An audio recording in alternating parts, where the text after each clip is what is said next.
Donald's Daring Deep Sea Documentary Part 1. The ambitious pitch Donald Duck, inspired by nature documentaries, decides to become a famous documentarian. He pitches his idea to a skeptical Uncle Scrooge. Donald's Daring Deep Sea Documentary. Scrooge, seeing a potential tax write-off and a chance for underwater mineral surveys, reluctantly agrees to fund a rickety old submarine. Part 2. The SS Trouble Donald Submarine. The SS Trouble is a patchwork of old parts held together with optimism and duct tape. His nephews, Huey, Dewey, and Louie, are his reluctant crew, each assigned a job: sonar, camera, and snack management. Part 3. The descent into chaos. The descent is anything but smooth. Donald, an overconfident pilot, accidentally engages the emergency spin cycle, sending the sub into a frantic spiral downward. The boys frantically try to shut off the controls while Donald yells contradictory orders. Part 4.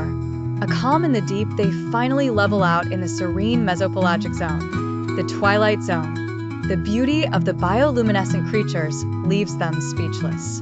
For a moment, Donald's anger subsides into genuine wonder. "Okay, camera, film that," he whisper yells. Part 5. The interview attempt. Donald spots a grumpy-looking anglerfish. He decides to conduct an interview, pressing a microphone against the glass. "So, what's it like living down here? Is the pressure getting to you?" The anglerfish just glares and snaps its jaws, startling Donald into falling over. Part 6. The case of mistaken identity. Donald sees a siphonophore, a colony of organisms that looks like one long, stringy creature. "Behold, the longest sea noodle in the world," he declares to the camera. Huey face-bombs and quickly pulls out his Junior Woodchuck guidebook to correct him. Part 7. The lost snack. Louie, in charge of snacks, drops his last bag of potato chips. It floats around the cabin. A curious deep-sea squid, attracted by the movement, attaches itself to the window, its giant eyes staring directly at the chips. A tense standoff ensues. Part 8. Dewey's directorial debut. Frustrated with Donald's chaotic narration, Dewey secretly takes over the main camera. He starts filming insightful footage of a hydrothermal vent ecosystem, providing calm, factual voiceover commentary that is the polar opposite of Donald's style. Part 9. The volcanic near-miss. Donald, trying to get a closer look at a vent, accidentally brushes against the control stick. The sub's robotic arm knocks over a fragile mineral spire, causing a small rock slide. They have to make a quick, clumsy escape.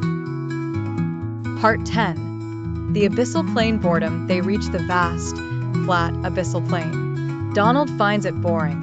To create excitement, he uses the sub's lights to play shadow puppets on the ocean floor, confusing a group of sea cucumbers. Part 11. The whale fall discovery. They stumble upon a whale fall, a whale carcass that has become a thriving ecosystem for deep-sea creatures.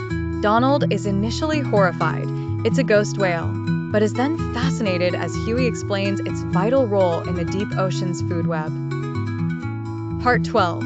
The equipment malfunction. The main camera, knocked loose during the volcanic escape, finally gives out. Donald's documentary is in jeopardy. In a moment of surprising ingenuity, he MacGyvers a new housing for a backup camera using a waterproof lunchbox and a periscope. Part 13. The unexpected star. The patched-together camera now has a fisheye lens effect. It focuses on an adorable, waddling deep-sea piglet, Scotoplanes. Its funny, clumsy walk becomes the unexpected star of the show, charming even the frustrated Donald. Part 14. Donald's moment of insight. After a long period of quiet observation, Donald has a genuine moment of clarity. "You know," he says, uncharacteristically softly to the camera, "it's not about being the biggest or the loudest down here.